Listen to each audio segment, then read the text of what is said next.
A Queens by the Minute exclusive.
protest tomorrow.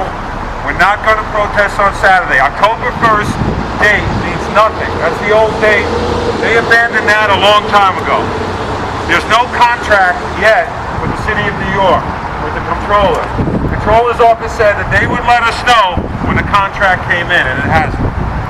So, Sunday we plan to go to Rosedale. I met with the Civic over there. It's the Civic Association that covers actually over the Nassau County border and into Queens. They have a Holiday Inn Express double this size. And it's already been taken over by 2 floors of homeless who are affecting the whole area around there. It's right by Kennedy Airport, but there's a little enclave, and they're going into the shopping districts, they're going onto people's lawns, they're drinking.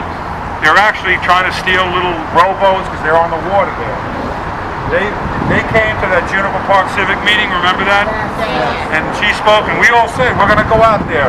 So they're holding it, to it. So we're going to go out Sunday, meet here, no later than 10:15. Buses will leave promptly at 10:30. It's only for a couple hours, and we have a surprise for you on Sunday also. Rest assured that this place would be, if it wasn't for you guys, this place would be opening up on Saturday, and it's not. All right? That's a big Now, if the mayor thinks that we'll ever back off, he doesn't really know Master. So, that's where we are. No protest tomorrow. I think Sunday, and we're going to meet over at the hotel. I'm going to put everything online, by the way, all the details. And then we're going to march through the streets of Rosedale and wake up the community. And they know that Maspeth can wake up any neighborhood. But tell your friends and family members, we only need you for 2 hours on Sunday to make noise. Bob, do you have the address of the hotel? Some people want to meet us there. Yeah, I don't have it with me, but I'll bring it. I'll put it on Facebook. But if you're going to meet us there, look on Facebook, or you could email the Maspeth Middle Village Task Force at gmail.com, and or you can ask Tony's store, Enchanted Flowers. If you don't have email, or if you're not on Facebook, we'll get the address. Facebook page. Yeah, Maspeth 11378, or if you're a member of Juniper Park Civic, there also. So what we want on this property is a restricted covenant in the lease. How long do you want it? 50 years, whatever. How many hotels? 15. He has 45-year lease on this property, and I think it's maybe 5 years old. Hotel. Well, he can sell it too, but if he sells it, a restricted covenant is still enforced. So the owner couldn't turn it into a homeless shelter. Right. So that's where we are. No protest tomorrow. You know this young man. You know this young man. I think you've been trying to get information from Elizabeth Crowley. Yes. Maybe you want to talk about that? Is this on? Yeah, it's on. No, I'm just trying to talk to all the different elected officials, trying to get information from them. They really don't have any information, which is kind of disturbing. So I'll keep trying. I'm going to keep trying the comptroller. Keep checking in with him every other day to see if there's a contract. Still no contract. Listen, what I want to say is this. On the Facebook page, people who are not here talk and talk and talk, and they discourage a lot of people. Don't listen to it, okay? They may mean well, but they don't know, and they discourage a lot of people. So just wait, come to the meetings, talk to Bob, talk to Christina. They know the information. We talked about restricted covenant.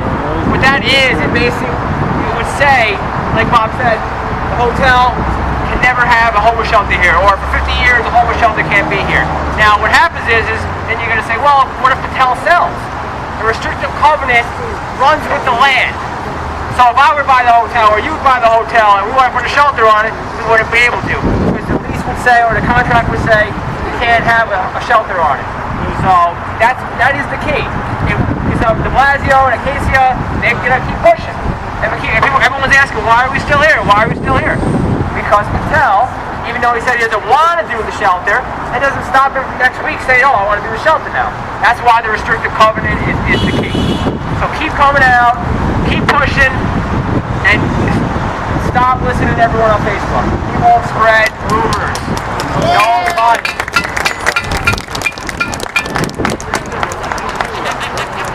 So, also on Facebook, someone put up about the fact about the lawsuit, and Liz Crowley brought about the lawsuit.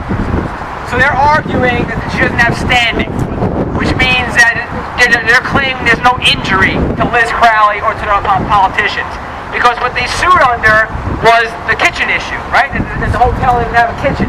Now, the other side's arguing that they don't live here. Like Liz Crowley doesn't live here, and Marsh Monty doesn't live here, and Adamo doesn't live here. So how could they argue that the kitchen's an issue? That's kind of the layman's term to explain it. So, to be honest with you, I think the lawsuit will be dismissed for either lack of standing or a lack of the proper administrative code, because the lawsuit talks about how they need to have a kitchen. But a kitchen only applies to families. And we were told over and over again that it's just going to be adults. Adult families. There's a whole distinction of adult families. What's adult families? What's adults only? It's probably going to be dismissed, in my opinion. But anything's possible. So I think the return date is, the no return date of October 5th. Yeah, October 5th, yeah. So they'll have it, more than likely they'll be there on October 5th, unless there's like a adjournment, which happens, but probably on October 5th, the motion's going to be heard. Now, I'm assuming that Crowley's office probably has opposition to the papers that the city has filed. Hopefully, there better be. Otherwise, if they don't have opposition papers to their opposition, then it's just going to be submitted without opposition, and that's not good. So I'm assuming Liz Crowley's attorneys are going to try to find some way to argue it, but it's not looking good. It's not looking good from that route. So that's why we have our own attorneys. That's why you got to keep going. You got to donate to the fund, right? People still collecting money for that, right? We need more money. Yeah. Because it's going to be it's probably going to go to an appeal. The city wants this. The city wants this. So we're attacking from multiple angles. Us here every night, us taking the show on the road, the attorneys attacking it in court, us talking to Patel. We all got to do this together. Once again, stay off Facebook. Or if you're going to go on Facebook, don't believe what you hear. With the lawsuit, the Liz Crowley lawsuit, if the issue is overstanding, like I just said, they're saying that they don't have the right to sue because they're not inhabitants of the shelter. Now, if there was someone in there and someone from the shelter sued saying, hey, I don't have a kitchen in here, that would give them standing. But then the secondary problem is that you only need kitchens with families, with kids.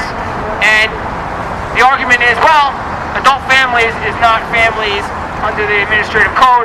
It's all legal technicality stuff, but I think it's going to be dismissed for lack of standing. But we'll see. And we'll give you updates as it comes on early October. So keep doing what you're doing and trying to get out on Sunday. Now, if we do it for them, they'll come back for us, right? But if we show up with 5 people, they're never going to show up here. So let's show them what we can do, and they'll come and back us up. And that's how we build it. Now, let me just echo what Brian said. By the way, the whole city now is paying attention to us. I don't know if you've noticed that. That when the mayor puts out a video to knock our efforts, hires a production company, does propaganda, and then they put out statements. Every time we go somewhere, they're putting out statements against us. That means he's afraid, like I mentioned before. They're nervous that we're building up a coalition, and we are. Because I keep putting that out there. I keep going to places. Every other day I'm going somewhere else to try to build a coalition. We're contacting the Bronx Borough President because he's against the shelters. We're going to meet with him soon. I'm meeting with the New York Times tomorrow. All right? Now, I don't know what they're going to write. Yeah. But I'm just going to give, we got to get our side out there. Also, Curtis Lee was with us again. We got some, by the way, we're getting homeless families now that are telling us the horrors of inside the shelters. how bad they are. They're contacting us. All right, we're not going out reaching them. We don't know how to do that. They're coming to us. So we got a number of homeless already that want to go on Curtis probably, talk to the New York Times. So we're going to spread the problems that are going on. Because the mayor's giving you that rosy, oh, these lovely people here, they're suffering. There's mixed in there. And the people who live in Rosedale can tell you what's going on, and they only have 2 floors of homeless that are just thrown in there, and the police do not get any information on who's in that shelter. By the way, if our shelter is open, this is going to be 10 times worse than those. But those are still operating as homeless. They're operating as hotels and homeless shelters together. When this is going to be operating, if it ever does, this will be 100% shelter. That means metal detectors, like you knew, patrols around the area, and a guard on every floor. And they have to get back by 10 p.m. By the way, the inspector in the 105 says when in that area, when their homeless are reported, let's say they don't show up at 10 p.m., nothing happens to them. They write them up, but nothing happens. Like DHS doesn't know what to do with them. They threaten them, but they don't do anything. So that's what we're going to have here. But 220 people who are let loose on the community every day with all sorts of problems. See, again, we know that about 20 to 25% of them have serious mental illness. So do we want that in our neighborhood? No. There's 3 sex offenders in the Rosedale one. 3 sex offenders. And they've attacked children, okay? And they have them in their neighborhood. That's why they're protesting on Sunday with us. So but they're showing us the problem that they have. They have information, we're sharing information, but we need full complement. Everybody that's here should go, and then we got to spread the word.